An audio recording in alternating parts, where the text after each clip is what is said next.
Continuamos con las diferencias entre el potencial de acción y el potencial electrotónico. Ojo con esto, aclaremos un poquito algo de la femina anterior. El potencial de acción siempre es despolarizante, pero yo puedo tener señales positivas o negativas. ¿Las señales de qué depende? Del receptor que utilice. Acuérdense, el potencial siempre es despolarizante, pero puede darme una señal positiva o negativa dependiendo del receptor que genere esta acción a nivel de mi cuerpo. ¿Qué pasa con la amplitud del potencial de acción?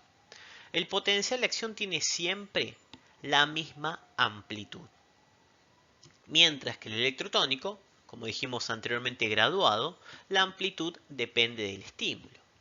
¿Qué quiere decir esto? ¿Qué sería la amplitud? La amplitud es hasta dónde va a llegar o el tamaño que alcanza el potencial de acción, que generalmente es más 35. Vamos a ver estos ejemplos. Si yo toco o hago un pequeño tacto en la zona, ¿okay?, en este ejemplo, voy a hacer este potencial de acción. En cambio, si yo hago un golpe fuerte o un estímulo muy fuerte, ¿cómo va a ser el potencial de acción? Exactamente igual. El potencial de acción va a ser igual o de la misma amplitud, aunque sea un estímulo débil o aunque sea un estímulo fuerte. El potencial de acción siempre es de la misma amplitud. En cambio, ¿qué pasa ante un potencial electrotónico? En el potencial electrotónico, la amplitud depende del estímulo. Si yo tengo un estímulo leve, me va a generar un electrotónico leve, que fíjense, no me va a superar el umbral y no lo voy a transformar en potencial de acción. Pero si tengo un electrotónico que es muy fuerte o muy importante, ¿qué va a hacer? Va a ser muy grandote, y si es muy grandote va a superar el umbral y se me va a transformar ¿en qué? En un potencial de acción. Entonces fíjense que los electrotónicos, dependiendo el estímulo que tengan, pueden ser simples o chiquitos, cosa que mi cuerpo no reconozca o no les dé importancia, o ser muy importantes, y eso ¿qué va a hacer? Que superen el umbral y se me transformen en el potencial de acción. Pero entonces, si el potencial de acción es siempre lo mismo, ¿cómo hace mi cuerpo para diferenciar este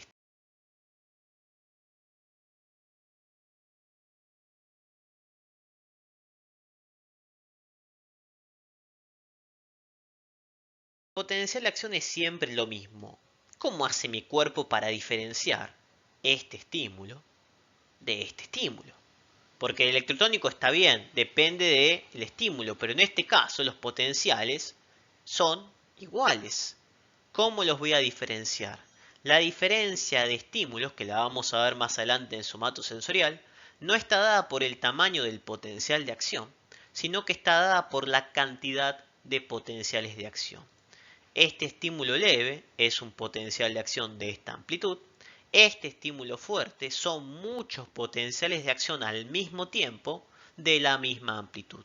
Lo que hay es mayor cantidad o mayor frecuencia de descarga. ¿Qué otra diferencia tenemos? El potencial de acción va a tener unos periodos que son los periodos refractarios absoluto y relativo. Periodos de tiempo que dependen de los canales de sodio voltaje dependiente, donde se puede o no se puede producir un nuevo potencial de acción. Mientras que el potencial electrotónico va a tener la suma temporoespacial, y esto es un elemento súper importante a nivel de mi cuerpo. ¿Por qué?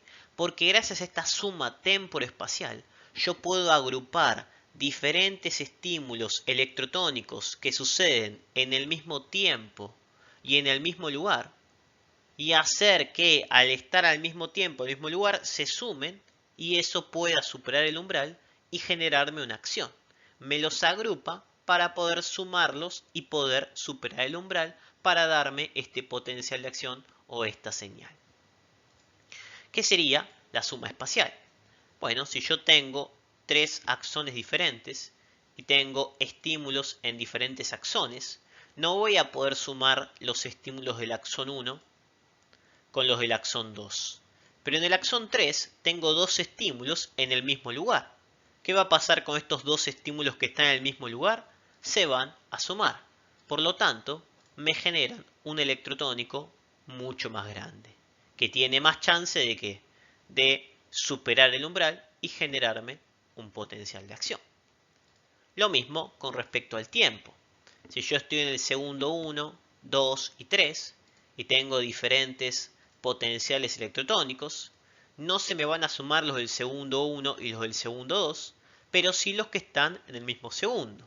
Por lo tanto, si tengo dos electrotónicos en el segundo 3, se suman en espacio y me generan un electrotónico mucho más grande que tiene chance de generar este potencial de acción. En cambio, con estos periodos absoluto y relativo, el potencial de acción no se va a poder sumar.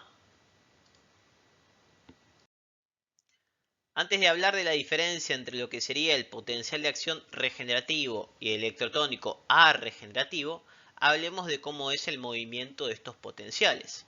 Hay tres tipos de movimientos. Movimiento pasivo, en el cual se produce el potencial y con el tiempo se va disipando hasta desaparecer o perderse. Un movimiento punto a punto.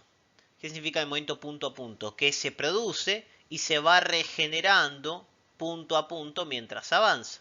Es el que mayor gasto de energía va a tener porque tengo que estar todo el tiempo regenerándolo. Y el ideal va a ser el movimiento saltatorio, que es una combinación entre el pasivo y el punto a punto. El saltatorio lo que va a hacer es que se regenere en cada nodo de Rambier este potencial para de esa manera pasar de un lado al otro.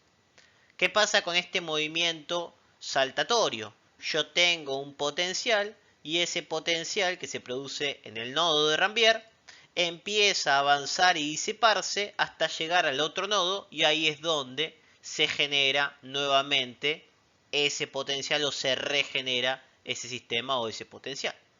Por lo tanto, movimiento pasivo, punto a punto y movimiento saltatorio. De ahí que el sistema del potencial de acción va a tener el ejemplo de la conducta saltatoria, porque se produce mi potencial de acción y en cada nodo se me va a ir regenerando. De ahí que el potencial puede llegar de un punto a otro y de esa manera generar la acción. Fíjense que lo que pasa es que las cargas viajan por el axón y en el nodo de Rambier, donde tengo mayor cantidad de canales de sodio voltaje dependiente, se me genera esta despolarización o este potencial de acción para producir entonces la conducta saltatoria. Luego se va a ir disipando y las cargas vuelven a viajar y en el otro nodo de Rambier vuelven a generar ese potencial de acción. Fíjense que es el mismo potencial que se está regenerando en cada nodo, lo que hace que vaya saltando y se mueva mucho más rápido y gaste menos energía a comparación del punto a punto. Mientras tanto, el potencial electrotónico es arregenerativo. Tiene un movimiento principalmente pasivo. ¿Por qué? Porque se produce el potencial electrotónico y si no se suma en tiempo y en espacio, ¿qué pasa? Se termina disipando y se pierde a nivel de mi cuerpo. Y este concepto de que el electrotónico sea regenerativo es importante. ¿Por qué? Porque si yo, por ejemplo, tengo el aire de esta habitación y salgo a la calle o me voy afuera, no se suma el aire de la habitación con el aire de afuera. ¿Por qué? Porque los potenciales del aire de la habitación se disiparon y se perdieron.